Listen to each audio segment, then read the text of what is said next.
আমি নওশাদ সিদ্দিকীকে বলতে চাই, ভাওতাবাজি বন্ধ করুন। কেননা ভোট এসে গেছে, দেখতে পাচ্ছি আর বেশি দিন বাকি নেই, আর দুদিন বাকি আছে, 2-3 দিন।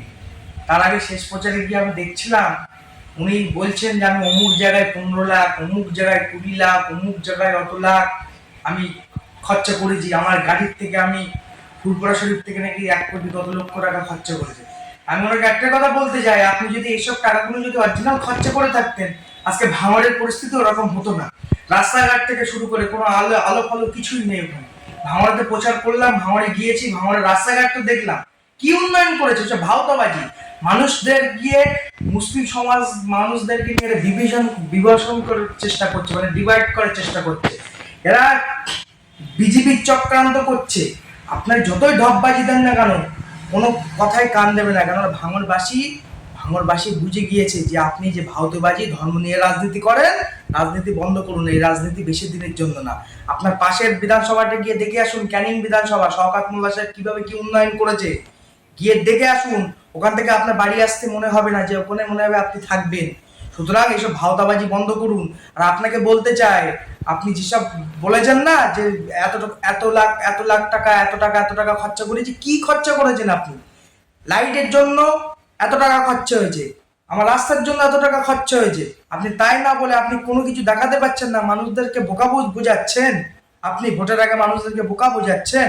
আজকে আপনাকে বলতে চাই, ভাঙড়বাসী বুঝে গিয়েছে, ভাঙড়বাসীর মানুষজন বুঝে গিয়েছে আপনাকে আর না। আপনি আর ভাঙড়ের মাটিতে আপনাকে আর ভাঙড়ের বাসী আপনাকে আর ঠাঁই দেবে না। কেননা মাননীয় মুখ্যমন্ত্রী মমতা বন্দ্যোপাধ্যায় ও আমাদের সেনাপতি অভিষেক বন্দ্যোপাধ্যায়ের যে উন্নয়নের ধারা, আগের দিন সেনাপতি অভিষেক বন্দ্যোপাধ্যায় এসে বলে গেছে 1 লক্ষ ঘর দেবে ভাঙড়বাসী মানুষদেরকে। ভাঙড়বাসীর মানুষদেরকে নিয়ে ছিনিমিনি খেলেছেন আপনি। আপনি 20-25 বছর ভাঙড়বাসীর মানুষদেরকে পিছিয়ে রেখেছেন। আজকে তার যোগ্য জবাব আপনার দিতে হবে। আগামী 4 তারিখের পর আপনি বুঝতে পারবেন ভাঙড়বাসী বিপুল ভোটে শওকত মোল্লা সাহেবকে জয়লাভ করবে। কেননা শওকত মোল্লা সাহেব হচ্ছে গরিবের বন্ধু, শওকত মোল্লা সাহেব গরিবের পাশে দাঁড়ায়। আপনি বড় বড় কথা বলছেন, বড় বড় ভাষণ মারছেন, বন্ধ করুন। আপনাকে বলতে চাই, আপনি যেসব কথাগুলো বলেছেন, যেসব ইস্তেহারের কথাগুলো বলেছেন, আপনাকে আমি বলতে চাই কি কাজ করেছেন। আমিও তো বলতে পারি আমি অমুক জায়গায় 10 লাখ করেছি, অমুক জায়গায় 20 লাখ করেছি, আমি গাড়ির থেকে এত টাকা খরচ করেছি, আমিও ভাওতাবাজি দিতে বলতে পারি। সুতরাং ভাওতাবাজি বন্ধ করুন, উন্নয়ন নিয়ে রাজনীতি করুন। বোম বন্দুক দিয়ে রাজনীতি করবেন না। শওকত মোল্লা সাহেবের মতো উন্নয়নের রাজনীতি আপনি করবেন, এটুকু আপনাকে আমি বলতে সতর্ক করতে চাই। ভাওতাবাজি বেশি দিন দেখাবেন না।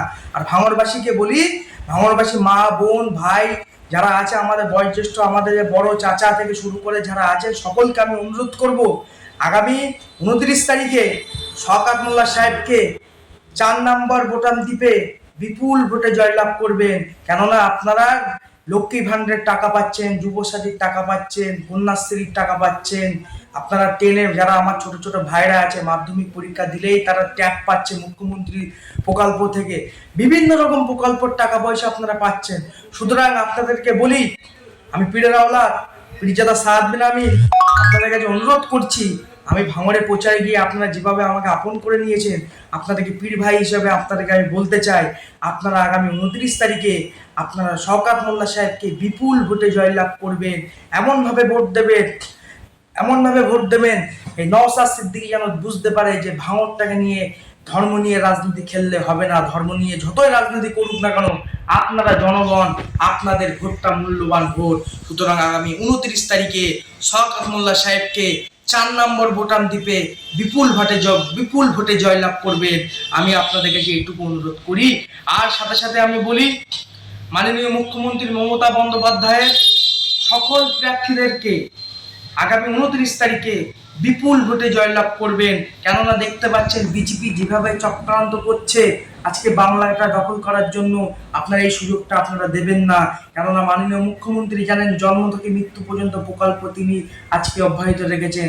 তিনি আজও পর্যন্ত বাংলার মানুষদেরকে নিয়ে ভাবেন, আজও পর্যন্ত বাংলার প্রত্যেক ঘরে ঘরে মা বোনদেরকে নিয়ে একমাত্র নেত্রী যিনি ভাবেন, সেটা মাননীয় মুখ্যমন্ত্রী মমতা বন্দ্যোপাধ্যায়। সুতরাং তারা যে প্রার্থীগুলো দিয়েছে, তৃণমূল কংগ্রেসের যত প্রার্থী আছে বিপুল ভোটে জয়লাভ করবে। আর আমি চ্যালেঞ্জ করে বলছি, এই নওশাদকে উৎখাত করতে করতে হবে ইনশাআল্লাহ। আমরা একসাথে শপথ নেব আগামী 4 তারিখে আপনাদের সাথে, ভাঙড়বাসীর সাথে আনন্দ উল্লাসে আমি ইনশাআল্লাহ যুক্ত হব। আর একটা কথা বলি, আপনারা 29 তারিখে শওকত মোল্লা সাহেবকে বিপুল ভোটে জয়লাভ করবেন। সুতরাং এই দুর্নীতিবাজ, এই চিটিংবাজ, এই মোনাফেক থেকে আপনারা দূরে থাকবেন। এই নওশাদ সিদ্দিকীকে একটাও ভোট দেবেন না। আইএসএফ কে এবারে জিরো করতে হবে, আমাদের প্রতিজ্ঞা নিয়ে লড়তে হবে। আইএসএফ কে জিরো করবো ইনশাআল্লাহ। আগামী 29 তারিখে আপনারা তৃণমূল কংগ্রেসের প্রার্থীদেরকে বিপুল ভোটে জয়লাভ করবেন।